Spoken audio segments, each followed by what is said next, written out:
बिया घरे पिटाइल रे मूवीज रिकॉर्डिंग स्टूडियो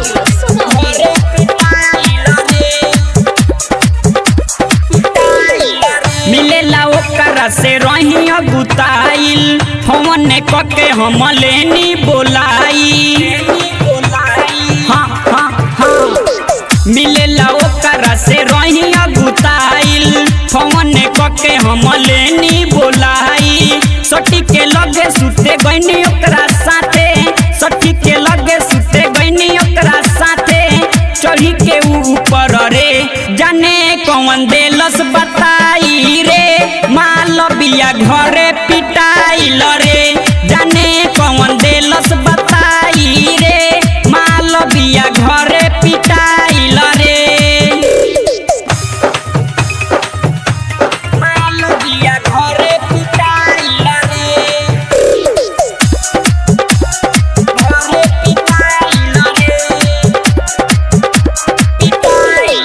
अभी तो प्यारे कैले रनी शुरुआत रे पुराना भइल मनवा के बात रे हाँ अभी तो प्यारे कैले रनी शुरुआत रे पुराना भइल मनवा के बात रे फटक के आगे हमरा हाला सुनाइल फटक के आगे हमरा हाला सुनाइल खोलनी हम चोटे रे जाने कौन देलस बताई रे माल बिया घरे पिटाइल रे जाने कौन देलस बताई रे माल बिया घरे पिटाइल रे घरे पिटाइल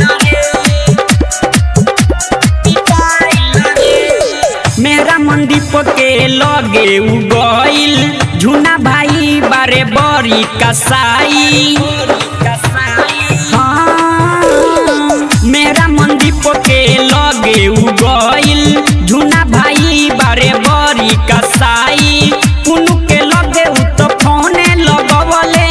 पुनु के लगे उ तो फोने लगवले जल्दी आ जल्दी रे जाने कौन देलस बताई रे माल बिया घरे